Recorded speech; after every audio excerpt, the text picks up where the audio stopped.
What's up, my fabulous, fantastic family of faith, Friendship West? We hope and pray that everyone is safe, healthy. We are staying busy even at the church, making sure that you maintain connection with us.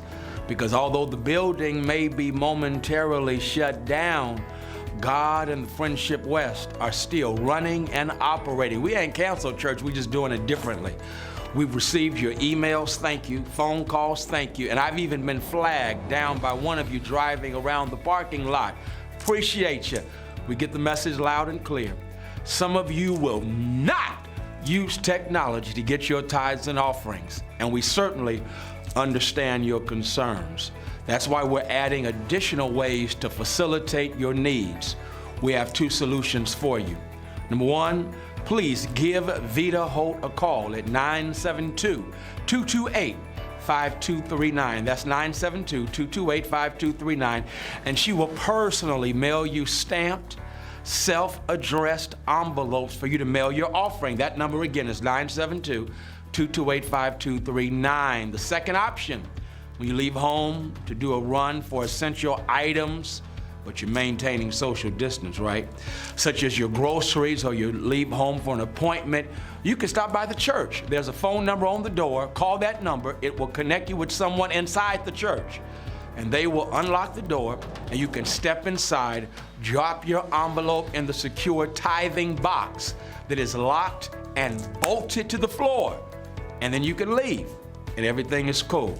So please stay engaged with us by following us on social media, Facebook, Twitter, Instagram, the FWBC app, and of course, our website, friendshipwest.org. If you want to use technology to give, please follow the information on this screen. May God bless you and keep you. And as always, thank you for your support, your understanding during this time of adjustments as we navigate uncharted territory. I'm praying for you, praying with you, and I believe God is able. I love you so much. I miss you more than words can express, but we will get through this, and we will get through it together. God bless you.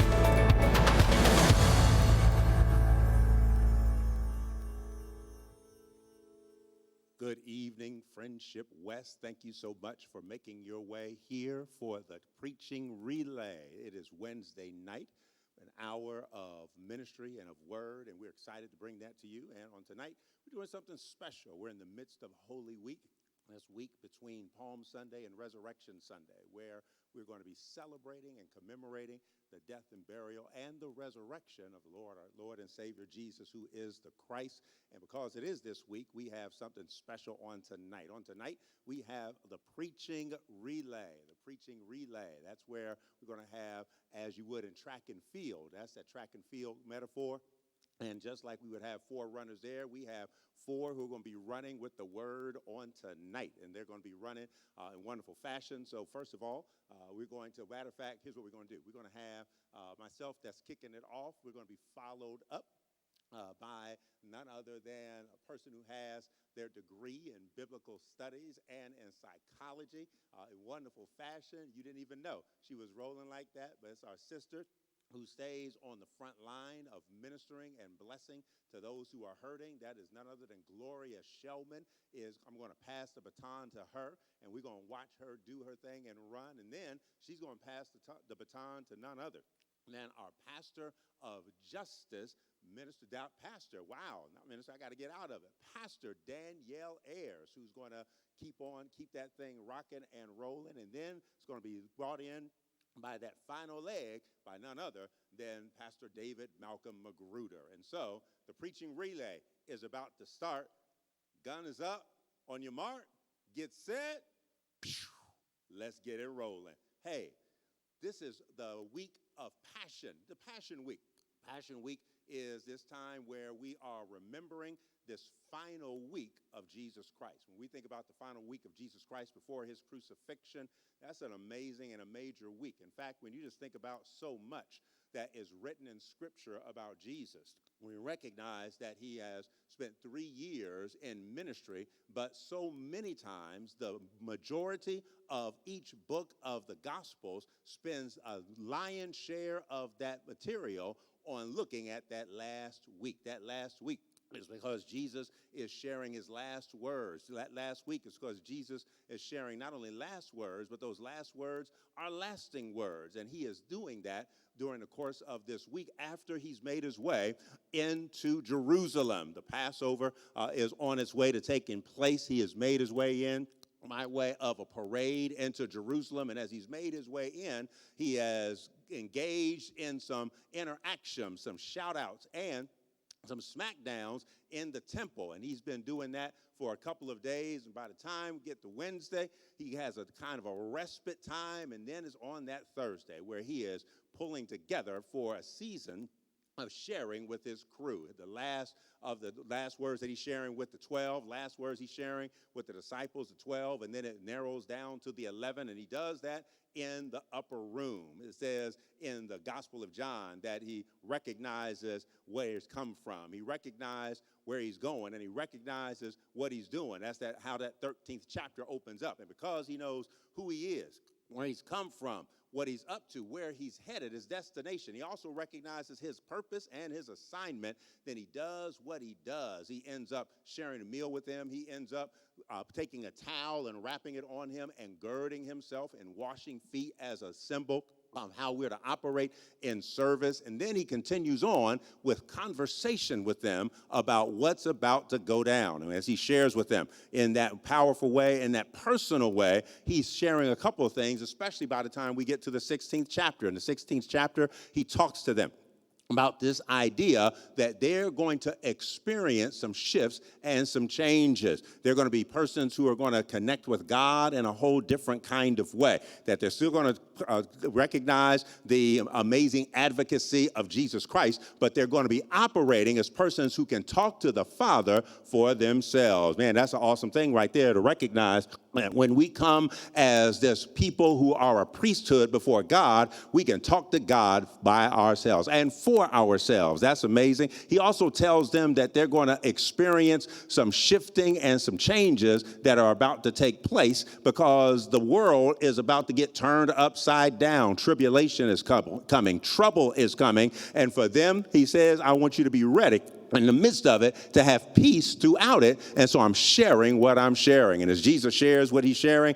his disciples end up saying, oh man, we hear you now. You're not talking in parables. We now understand what you're up to. We believe in who you are. We are down. We got this thing going. And it's in that 31st verse of the 16th chapter that Jesus then says, do you now believe? I tell you that a day is coming. Indeed, it's already here when you will be scattered. You're scattered, each to his own home. You'll leave me alone. Yet I'm not alone because the Father is with me. Yeah, do you now believe? Time is coming. Indeed, it's now here when you'll be scattered, each to his own home, and leave me alone. And yet I'm not alone, for my Father is with me. Wow, take a look at what's going on with Jesus as he's about to go through the hardest season of his life. He doesn't go through with blinders on. He doesn't go through just talking about being a cheerleader, but avoiding the responsibility of recognizing what's about to go down. He knows that this is about to be tough. This is going to be challenging. This is going to be stretching. And he recognizes that it's about to take place. In fact, there's a time in the near future he's going to end up taking a cup and saying, you know what, this is a cup. Not even my cup. It is the Kool-Aid, but it's not my flavor. I'd rather not drink it, yet not my will, but yours be done. He's about to go through the toughest season of his life. What he says is that I'm about to go through that, and I'm going to go through it without having all of you around. Of course, there's going to be a time when there's one who says, hey, I ain't leaving you, but Jesus lets them know that they're not going to make it. They're going to be scattered. Watch what's happening here.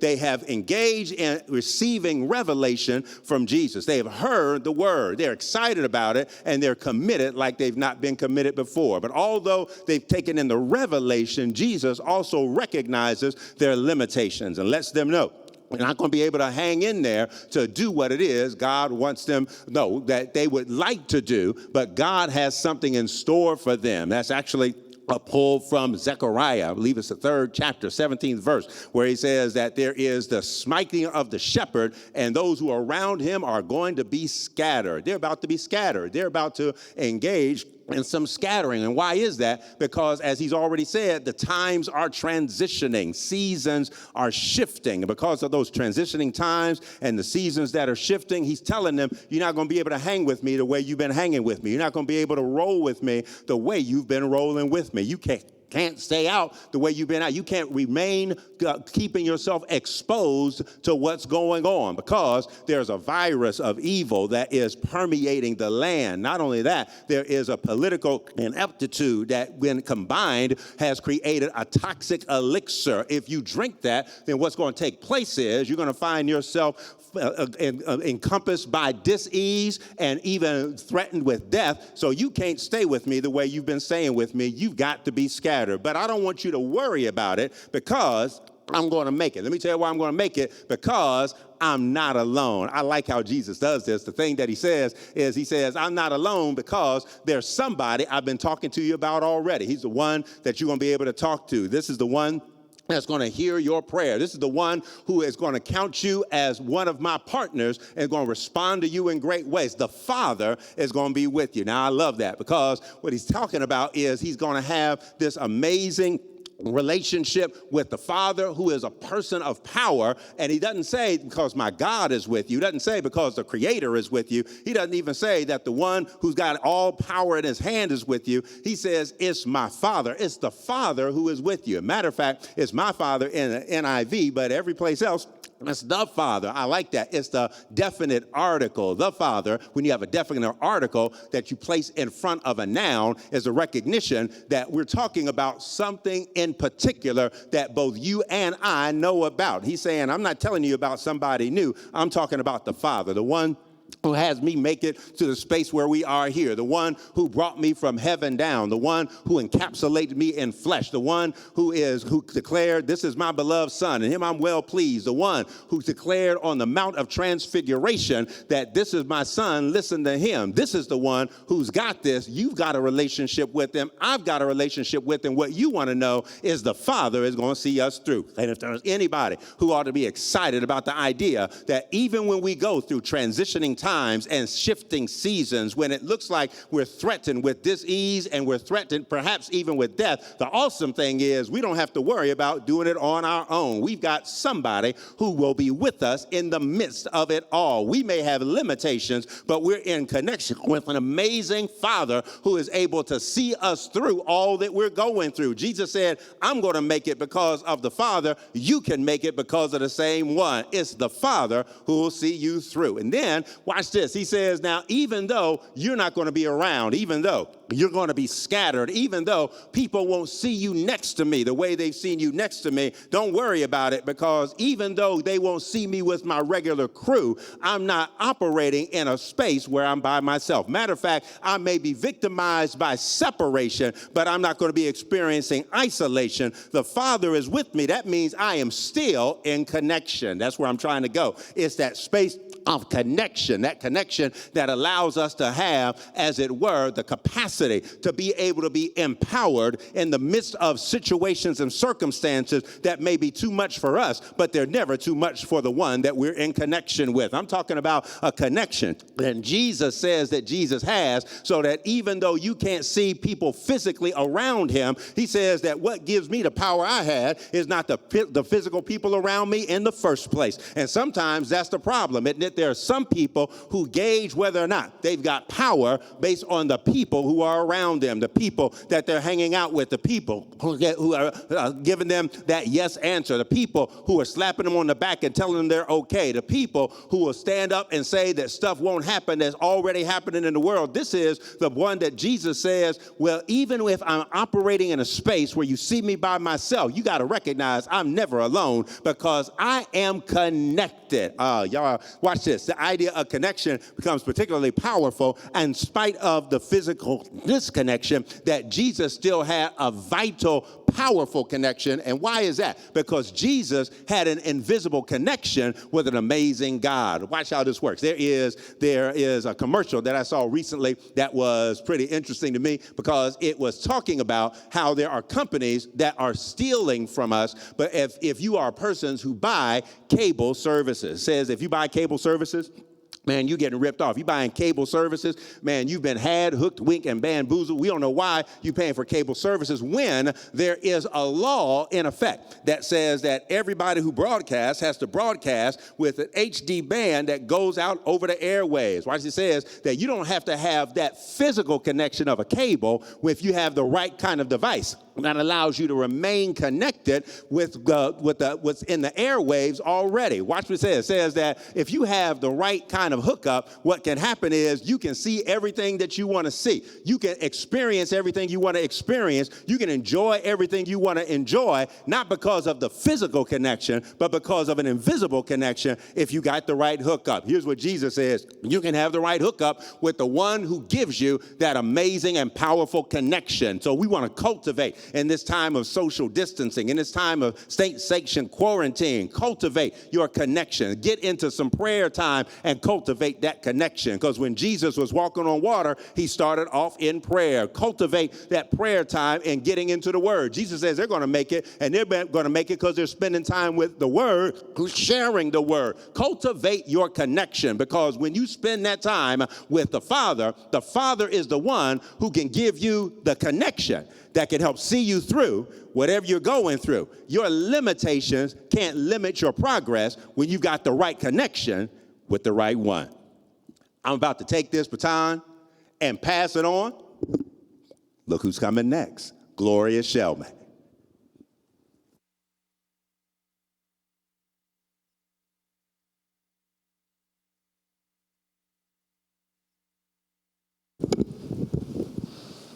Good evening, good evening. As we talk about our Black Christ this month, I am reminded of the great works that Jesus did and how when he was placed in Mary's womb, he was placed there with a purpose. He had a calling on his life, and he didn't stop, he didn't deny it, he did what he was called to do. And so tonight I want to talk on the just the basic subject of in his image for a purpose. So did he have some difficult days while doing what God had called him to do? Absolutely. He had people that ridiculed him and talked about him despite what he did for them. He had the devil try to tempt him. He even had someone close to him to betray him, but he still pressed forward. Did he have some questions along the way? Yeah. Even in his last days, he questioned and he said, my God, why hast thou forsaken me? Even though he did all that, even though all that happened to him, he still pressed forward. The fact remains is that he stayed his course and he followed his calling. And all I'm trying to say to you in these moments that I have is that as we understand that we were made in his image, Genesis chapter 1, verse 27, and that he created us to do good works, Ephesians chapter 2, verses 10, is that there is a plan and purpose for your life. I know right now that we're in the midst of some trying times and that we may feel some type of confusion and uncertainty, but God calls us to still do his works. Yeah, we're sheltering at home and protecting ourselves and our families the best way that we can, but God still has placed something in us that he wants us to do. I know some people are at home during this time and feeling isolated because you can't go where you want to go, you can't do the things that you're used to doing, but maybe, just maybe in this time, God is calling us to sit down, to take a step back, rethink some things, plan, prepare, and grow. See, I believe that God has a purpose for everything. And this COVID-19 crisis, it isn't ideal, but it's still God's plan. He's still in control. It puts us in an uncomfortable position. Uncertainty makes us worry about our loved ones and even our own safety. Facts not being reported correctly from the White House and from the news, it makes us nervous. But this ain't the time to slump our shoulders or hang our heads low. This is the time to continue to trust in God and press forward. There's a song that I really like. It's an old school song. It simply says in the first verse, you can ask the children of Israel trapped at the Red Sea, by that mean old Pharaoh and his army. They had water all around them and Pharaoh on their tracks. And out of nowhere, God stepped in and cut a highway just like that. See, it wasn't a quick thing that happened. It took time. As soon as the Israelites were placed in captivity, they weren't delivered right then. It still took time. So even in this time that we're going through right now, it's still going to take time to get some things done, to get some things going. So it's the same thing with our purpose. Even though you may not have found your purpose just yet, you may not have found your calling just yet, take this time right now to go ahead and step into that and go ahead and take those steps. Moses' journey had a purpose, right? So does yours and so does mine. Everything isn't going to be easy. It's going to take some planning. It's going to take some work. We may not be successful in the first attempts. We may fail. It's seeing what works and what doesn't work. It's not failing. Positivity goes a long way. So don't see negatives as something that's bad. See them as opportunities to do something different. Perhaps in this time of isolation, God is calling you to do things differently. He's tapping you on the shoulder, trying to get you to see your true calling and your purpose. I don't think we're coming out of this thing the same way we went in.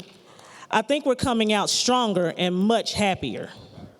Some things have got to change, and maybe that change is that craft that you've been dabbling with on the side for the last few years that you've just been too scared to pursue. Maybe it's that new position in the company that you're just too nervous to ask about. Maybe it's letting go of something that you've been holding on for far too long. Maybe it's taking that leap of faith and trusting God that He will sustain you and give you all you need to complete it. Put that business plan together during this time. Research those building and office space options. Look into building your portfolio. Update your resume. Craft that email to your supervisor. Whatever it is that's been tugging at you, just do it. Jesus has already been our example of pressing through obstacles and enduring until the task is complete. Death did not have the last word on Jesus, just like discouragement and naysayers don't have the last word on you. Jesus' death and resurrection were so that we may live abundantly, plentifully. I like the phrase, on purpose, with purpose. The first part of that phrase is recognizing there's a reason.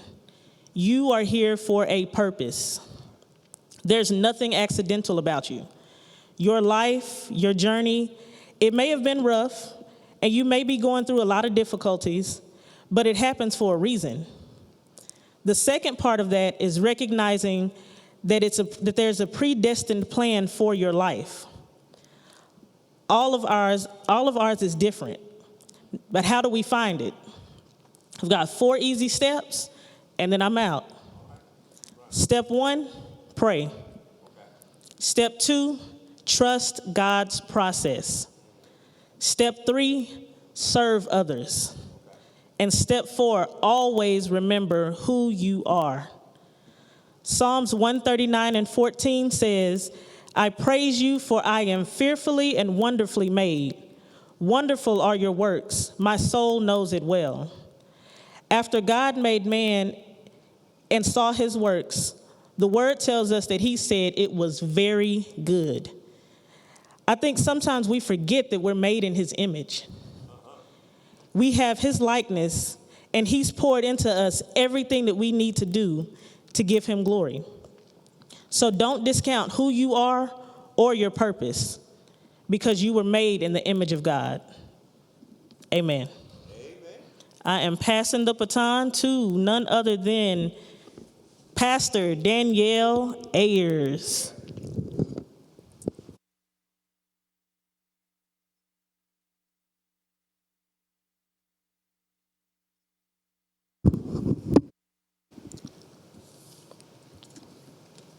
Thank you, Gloria, for reminding us about our identity in Christ. And that identity is shaped by a Black Christ who lived and ministered in Northeast Africa. And what shapes our identity and informs our habit is what will get us through this bleak crisis, a crisis many of us did not see coming.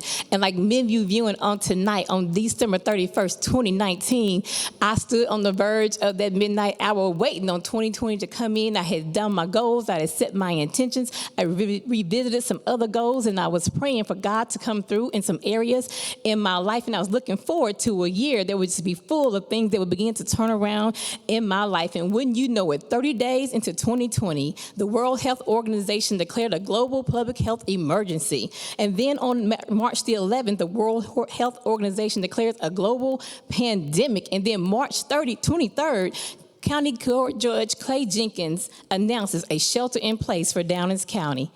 And as of March 31st, just a few days ago, you had more than 1/3 of the entire world who was under some form of restricted movement. And today, over 80% of Americans are under some form of shelter-at-home order. And this is just 8 days out of the first quarter.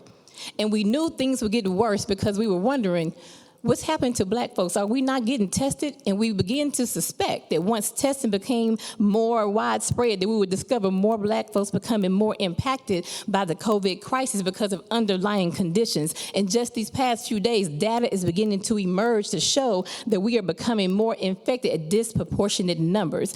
Just on MSNBC, African Americans, it was stated in Chicago, only make up 30% of the population, but represent more than 70% of the cases. NPR in Michigan reported, Black folks only make up 12% of the population in the state, but yet again, we represent over 40% of the cases. And then the governor of Louisiana just let us know 30% of the population are African American, but yet and still, we make up 70% of the deaths related to COVID crisis. And all I can say is the numbers are going to keep coming in the weeks to come, and it's because of these underlying conditions. And you may have seen the meme going around saying the Surgeon General says this is a tough week for America, but it was also a tough week for Jesus. But here it is. It is a dangerous week, it's a tough week, and a critical week. And as people of faith, we have to heed this warning, because we simply can't pray this away, we cannot will it away, and you can't blow it away, Kenneth Copeland. Faith is not ignoring and blindly saying we're covered by the blood. Yes, the blood still works. Yes, the blood never loses its power. Yes, the blood covers us. However, that blood also symbolizes the fact that God is present with us by way of the leading, guiding ministry of his Holy Spirit. And it is the Holy Spirit that's going to guide us into the will and way of God in this moment. So don't discount the science. This is very much a serious matter. And this virus and this crisis is gonna create some things in us that we're gonna have to be able to respond to in ways that has both common sense and, yes, even with prayer. Because here it is, even Jesus had to move and have his being in a world that was shaped by a real economic, social, and political crisis for him and for his people. The Synoptic Gospels, Matthew, Mark, and Luke, give us insight into the life and ministry of Jesus, a Jesus who was fully human and fully divine. And as we live in this historical moment, in my estimation, his identity is significant. When we have the right view of Jesus the Nazarene and Jesus the Christ, we can better understand that he is with those whose backs are against the wall, to use the language of Howard Thurman, because he too was one whose back was against the wall. And how do we know? Because he was born and raised as a poor Black Palestinian Jew in Nazareth under Roman occupation. Jesus was acquainted with the persecution, oppression, sickness, and disease, economic exploitation, material impoverishment, food insecurity, and yes, narcissistic leadership. Jesus had a real lived experience with empire. We cannot overlook that. And as they keep projecting this week is going to be a deadly week, some might say, or one might say, how providential that this deadly week falls on Holy Week. Holy Week gives us hope. Hope that confirms and affirms that God is still with us. Hope that lets us know that Jesus provides a formula for how we can handle this moment so that we're better, stronger, and wiser when we come out on the other side of this crisis, even if we have to experience some tough losses during this pandemic. So many scholars have ideas about what happened on Holy Wednesday. We're in the 4th week of Holy Week. You heard Reverend White say he may have been taking some rest during that moment. So I just want to imagine for a moment, what were Jesus and the disciples doing, having had 3 days of revolutionary activity? So I just imagine perhaps they decided to lay low for a few days, and maybe perhaps they began to reminisce about this journey they had together. So maybe they started thinking about that time the disciples had a lesson they had to give in full public view. This lesson will be a review of the significant moment because it was a fresh reminder to them that they were built for this crisis. And they needed this reminder more so now than ever because they too were getting ready to experience a crisis they'd never seen coming. And that's where we are today. I don't know about you, I've never seen this many deaths in America, and more particularly many black people dying the way they are. So in Luke chapter 6, verse 20 and 21, Jesus gives this sermon on the plain. I love this sermon on the plain because I think he's giving us a call to action here. And here it is. He's saying in 20, he's looking at the disciples, but a crowd is watching. And so here it is. The first thing he's saying, it's a bleak crisis for everyone. We know it's a bleak crisis because in 17 through 19, it's saying that the people have come into Jesus trying to touch his hem of the garment to get healed by sickness, illness, and diseases. And so we already know they have a bleak crisis, and the disciples see this. And I just love it because they're saying, we just want to touch the hem of his garment to be liberated, set free, and find peace. And so here he's saying, blessed are you who are poor, for yours is the kingdom. Blessed are you who are hungry, for you will be filled. So Jesus is saying the first thing you have to do is deal with what created the crisis in the first place. Because those in the crowd were not just those seeking healing, but it was those who were responsible for creating the crisis in the first place. And so we have to make sure that we understand that we are called to have this reversal of fortune among our people, even in this moment. It requires us to challenge systems that create poverty and hunger. And it's our idea that we have to have a new vision coming out of this, of a community characterized by total well-being. And so this call to action is calling us to create an advocacy agenda around public health, one that addresses healthcare disparities and our socioeconomic factors that have and continue to be a breeding ground for the underlying conditions that invades our bodies. We must deal with the medical apartheid that existed long before coronavirus pandemic hit our areas. So the second call to action that Jesus gives is that we have to do this in community with one another. We don't do this in isolation. We don't do it alone. Because once again, the disciples, unlike in Matthew 5, the Sermon on the Mount, he took the disciples up away from the crowd. Now the disciples are part of the crowd. He has not separated them out. So everyone is hearing this message that Jesus is giving. So this is a call to be in community with one another. And I know many of us are doing what we can to build up our immune system. We're taking our vitamin D, our vitamin C, our wellness formula, our black seed oil. And I'm going to recommend that we take a daily dose of Ubuntu so that we can build up our communal immune system so that we can come out on the other side of this better than before, and we can have a new way of thinking about what does it mean to be human. We can come out thinking about what are some shared values we can have that we might live and flourish. So I think he's calling us then to also see what does it mean to be in community with one another. And I love woman and scholar Dr. Mitzi Smith because she suggests when you see any crowds in Luke, they are functioning as a community. Whenever you saw an individual being on the receiving end of Jesus' liberating power, you find a crowd. Wherever you find a crowd, you find an individual that emerges and gets healed. It's a communal thing. Jesus established that God is in solidarity with the crowds throughout Luke. And that God is with those whose voices have been silenced and those who are most vulnerable. Jesus' public preaching and teaching ministry was communal, and it was part of the crowds. We are part of the crowd. And those crowds outside the walls of the church. And we will come out of this, sure enough. We shall, and we must remain a site where peace, justice, love, liberation, and healing can be lived out in community with one another. And I believe we will see our families again, we will kick it with our friends again, and we will gather in the sanctuary again. But until then, we have a call to action to fulfill. So I'm now going to pass this baton to none other than our youth and collegiate pastor, Reverend David Malcolm Magruder.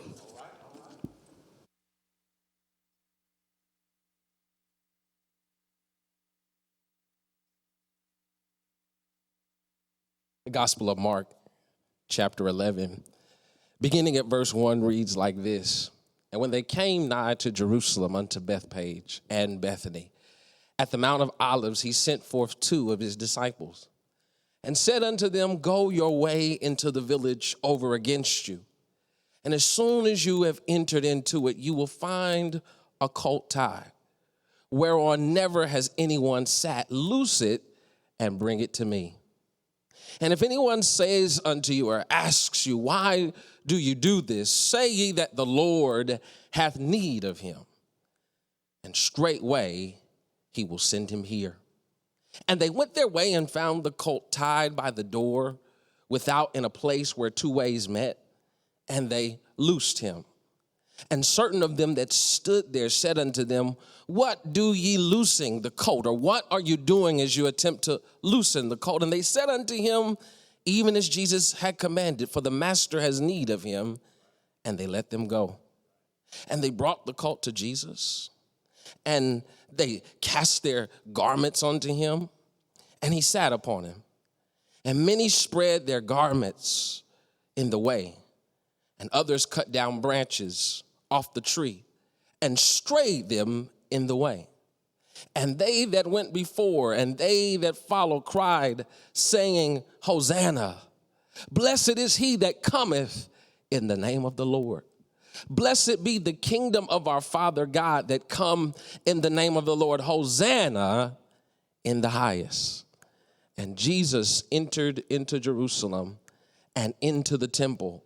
And when he had looked round about upon all things, and now the evening tide was come, he went out unto Bethany with the 12. For the time that is ours to share together, beloved, I want to tag this text with this thought: victory after this. Victory after this. We've just heard the story of a crowd that has gathered as Jesus has given them the Beatitudes, as Jesus has given them spiritual armor for a spiritual fight. This crowd that is gathered is an aggregation of those who believe Jesus to be who he says that he is, who have gathered believing that all of the words of Jesus that he has spoken, that his promises are indeed yea and amen. That the Christ who performed the miracles across the Judean world is the same Jesus standing before them now, prophesying and promising them that a better day is coming, that new possibilities can indeed be found, that indeed truly recovery is possible, that truly the poor will not always suffer, that truly injustice will not always rule and reign, that suffering will not always have the last word. But as we enter Mark's gospel in the 11th chapter, we find a different crowd. We find another crowd. To be clear, this is the crowd surrounding Jesus that shouts, Hosanna in the highest, and then a few days later shouts, crucify him. It's the same crowd, but I want to offer to you that it operates different because they exist under different conditions. That the crowd that meets Jesus in Mark chapter 11 is a different crowd than those who gather to declare him to be worthy of crucifixion. And the text declares that as Jesus entered the city, that the people who were with him on this last week of his life, that those who had gathered with him as he made his triumphant entry into the city of Jerusalem to be offered up as a sacrifice, these people who have walked with Jesus, some have walked with him a long time, and some have only walked with him a few feet. Some of them have been with Jesus for years. Others have only been with him a few days, but they all come to the same conclusion. They all reach the same conclusion. As they enter the city, my Bible says that they shout Hosanna in the highest. They name him Hosanna. They qualify who he is, Hosanna. They testify to his power and to his ability, Hosanna. They name him to be the Son of God, Hosanna, the one who was promised by prophets, testified by the law, who was the predicate upon which God makes a promise to his people, to Abraham, walk. And I'll tell you, when to stop. The promise that he made to Noah, build an ark and I'll fill it. The promise that he made to Gideon, build an army and I'll fight the battle for you.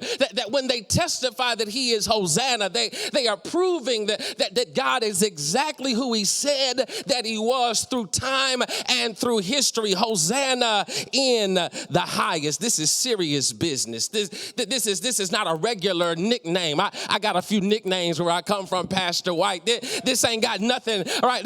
My nicknames ain't got nothing on Hosanna. I'm known by certain names in my grandmama's house, and when I'm with my friends, they've got another name for me, but none of those names match the power and the potency of Hosanna. This is not just a regular name. This is not a nickname. This is more than that. This is serious business. It's a serious title with prophetic weight. The word in the Hebrew in the verb form means to save, Pastor Ayers, or to rescue. In the noun form, it refers to a savior, to the Messiah, to the one who was promised and prophesied that he would do what? Liberate his people from their earthly antagonists, that he would give the people victory over their colonial masters and over all of the enemies of the people of God. Hosanna, or Savior, beloved, is a declaration of anticipated victory. They don't know how it's going to happen. They don't know when it's going to happen, don't know where it's going to happen. But when they testify that he is indeed Hosanna, they declare prophetically as a community, as not just a crowd, Pastor Ayers, but as a collective community with a shared identity, with a shared sense of history, a shared sense of destiny, a shared understanding of promise, a shared understanding of prophetic intervention. When they declare Hosanna in the highest, they testify that God is who he says that he is, that he's going to do what he said that he would do. Hosanna is a declaration of anticipated victory. But what I like about the text is that God not only allows them to attest to anticipated victory, but he challenges their understanding of what victory ought to look like.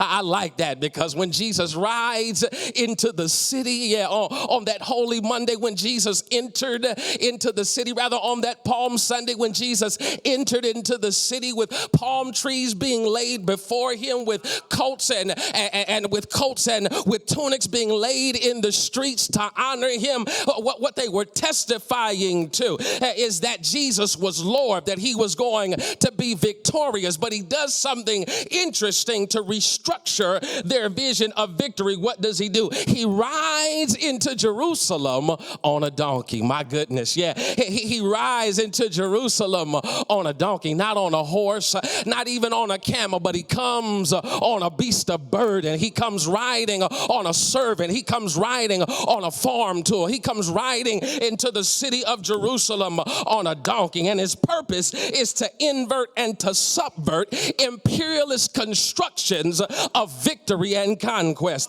This is not Caesar's victory. This is not victory as Rome or Romans understood it. This is a different kind of victory. Caesar and his generals arrived into the provincial colonies by horse-drawn chariots. But Jesus, who is the King of Kings and the Lord of Lords, rides into Jerusalem, y'all, on a donkey. Yeah, it's a divine act of solidarity with the poor of their time and of ours. But it is also a prophetic reminder to those who appeal to avarice and greed and the lowest angels of human nature, those who in periods of crisis and pandemic enrich themselves on our suffering. It's a word of reminder to those. As Jesus rides into Jerusalem on a donkey, it's a message to those with power but who lack compassion. It's a message to those with money but with no moral center. It's a message to those with wealth but with a warped sense of collective well-being. And Jesus rides on that donkey to testify that in the last days, the last shall be first and the first shall be last. Jesus rides into the city of Jerusalem on a donkey to declare that victory does not happen when stocks are high, but wages have remained stagnant for the last 30 years. Jesus testifies on a donkey that victory does not happen when we've got CEOs who make billions but who pay less in taxes than their secretaries do. Jesus testifies that victory does not happen when the fat cats keep getting fatter and when the rich keep getting richer and the poor keep getting poorer. No, Jesus inverts it. He challenges it. He pushes it down and builds something new to testify that victory happens when everybody has a living wage. Victory happens when everybody's got health care. Victory happens when we've got a robust democracy. Victory occurs when we don't have a prison industrial complex that profits from putting people in prison bars. Victory happens in ways and by means that many of us are not comfortable with. This is a vision of victory that challenges a Trumpian sense of entitlement. This is a vision of victory that challenges the Federal Reserve's understanding of monetary policy. This is a vision of victory that stands in opposition to imperial formations of prosperity and wealth. Jesus said, yeah, it's going to be victory, but it's not going to look the way that you think that it's going to look. Jesus said, yeah, this is victory. Victory is coming, and it's the victory that I was preaching about. It's the victory that I was promising you. It's the victory that I've been telling you about. And that is why they testify, Hosanna in the highest. They know that victory is coming. But here's the thing that I want you to think about. When they testify, Hosanna in the highest, listen to their cries in your sanctified imagination. Hear the cries of the people, Hosanna in the highest. Yeah. Can you hear the sense of desperation in the plea? Hosanna in the highest, the sense of urgency in their call. They know that victory is coming. They know that victory is promised, but they want it right now. Y'all come here. They want victory and they want it now. They're tired of being the last. They're tired of being left behind. They're tired of being marginalized and ostracized. They want victory and they want victory now. And that's somebody's testimony. Somebody knows what it feels like because you're tired of sitting in the house. You're ready for this to be over with now. You're ready to go back to work now. You're ready to go for your kids to go back to school now. You're ready to get off a furlough now. You want life to go back to normal now. And Jesus has to pause for the cause to show them, yeah, there's going to be victory, but it's going to happen after this. I need y'all to get this because somebody's worried about what this is. Somebody's trying to figure out what this is. Where does victory happen? After what does victory occur? After when does victory happen? Jesus said, yes, there's going to be victory, but it's going to be victory after this. After what, preacher? After throwing a party and inviting his homeboys and his betrayer shows up. There's going to be victory, but it's going to happen after being stabbed in the back for 30 pieces of silver. Victory, but after being falsely accused and unjustly arrested. There's going to be victory, Jesus says, but it's on the other side of disappointment, on the other side of betrayal, on the other side of loneliness, on the other side of heartbreak. Yes, there's going to be victory, but it only happens after nail-scarred hands and a head that has been crowned with thorns. Yes, there's going to be victory, but it happens after a spear-pierced side. And I don't know who I'm preaching to, but I stopped by to tell somebody, I know what you're looking at.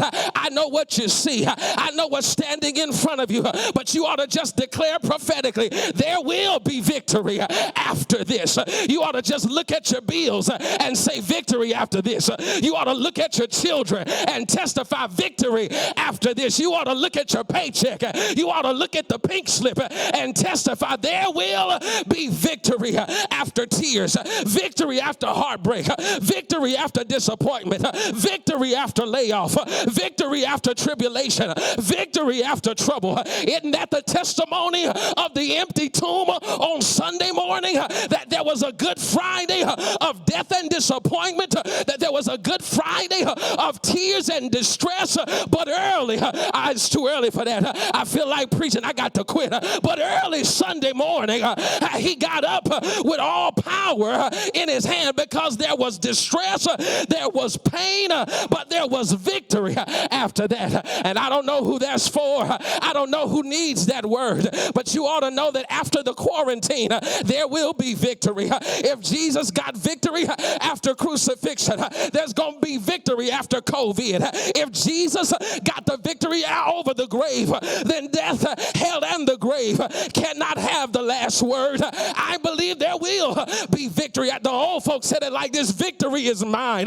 Victory today is I told Satan with authority. I told him with belief. I told him anticipating that tomorrow was going to be. I told Satan to get thee behind, because the victory that God promised me is mine. That's a word for each and every one of us. That's a word for every level of life, that there will be victory after disappointment. There will be victory after distress, that we won't always have to cry. We won't always have to wear gloves. We won't always have to wear masks. We're going to be able to hug each other again. There will be victory after this. We won't always be quarantined. Folks won't always need food lines. People won't always be on unemployment. There will be victory after this. I feel like preaching. I preach victory. I declare victory. I see victory. You ought to just walk through your house and touch everything in your house and declare victory. Touch your refrigerator, touch your pocketbook, touch your purse, touch your wallet, touch the kids, go in the bedroom, anoint it with oil and prophesy. There will be victory after this.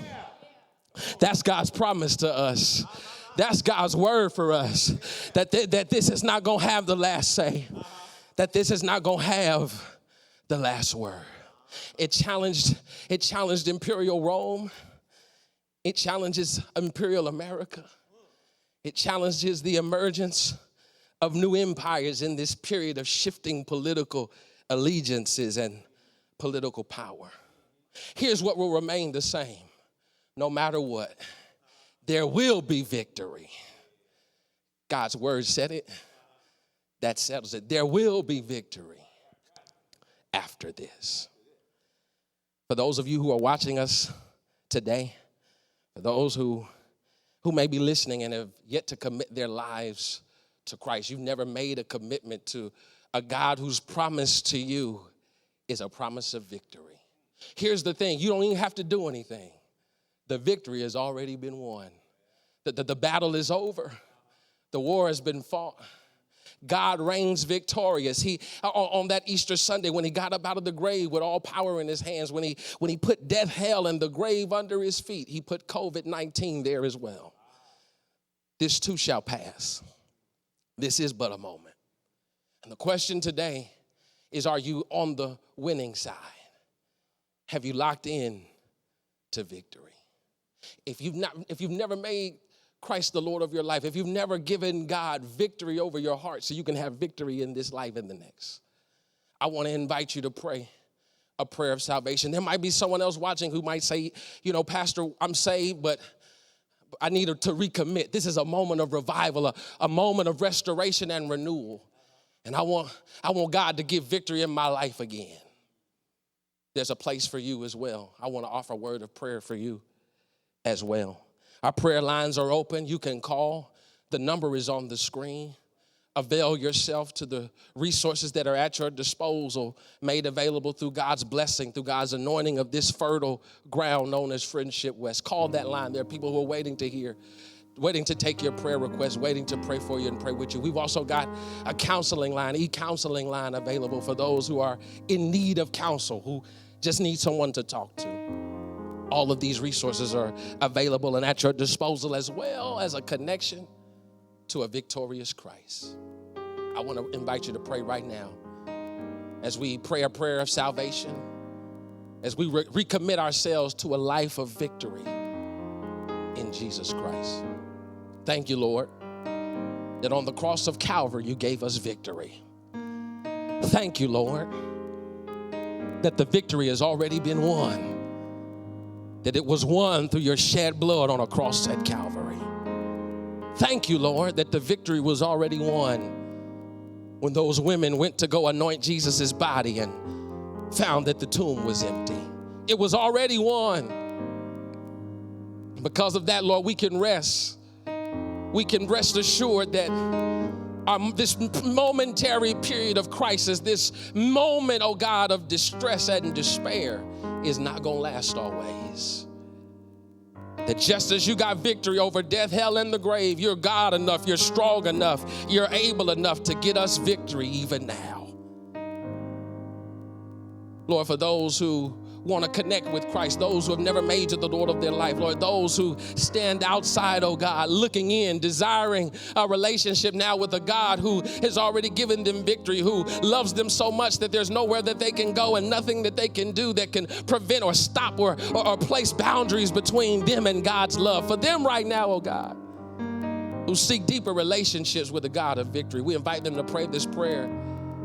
Thank you, Lord, for dying on the cross. Thank you, Lord, for shedding blood.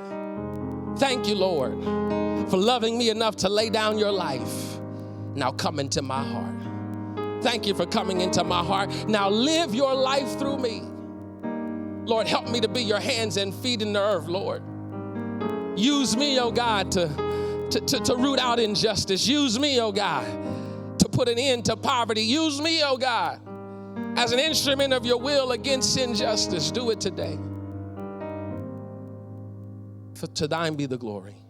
In Jesus' name I pray. Lord, for those who are watching us, who dealing with loss through death, oh God, and through physical separation, we pray a word of healing even now. Remind us that you have victory even over death. Remind us, oh God, that your word testifies that the dead in Christ are going to rise first and that we'll be all caught up to meet you in the air. Remind us, oh God, that you got it all under control. Bind us closer together, Lord, as we are socially distant. May we grow more spiritually connected. May we grow deeper, oh God, in our search for you, in our quest for you. Lord, make us hungry. May we chase after you with everything that's in our spirit. May we go after you, oh God, with everything that we have. Lord, may we love you in a deeper way. May we love you at a greater level, Lord. Deeper levels of grace, greater levels of victory. This, oh God, is our prayer, that we pray believing and with thanksgiving. It's in Jesus' name that we ask it all. Amen. Listen, the work of the ministry continues to go on here at this branch of Zion. We are blessed with a tremendous senior pastor, with a tremendous staff at all levels who continue to serve God's people in a spirit of excellence. That work goes on, and we need your support in this moment. If you are so led, for those who are so led, for those who are needing God to nudge, and we ask the Holy Spirit to nudge you even now, go ahead and give. The information is on the screen. There are multiple ways that you can give, that you can sow a seed into good ground, because again, the work of the Lord, the work of the ministry continues to go on, and all that you give helps us to continue to do that work in a spirit of excellence. Remember that the Lord loves a cheerful giver, and even in this season of lack, we trust God to be able to multiply and supply all of our needs according to his riches and glory. Go ahead and give now. The information is on the screen. Sow a seed and be a blessing to this ministry. With that, I believe it's time to go. May the Lord of grace anoint you. May he make his face to shine upon you. May his son, Jesus Christ, whose blood was shed for you, find you wherever you are. May God our Father remain in your life a God of dominion, a God of majesty, and a God of power. Go now in peace and serve the Lord, knowing that you've got victory. In Jesus' name, amen.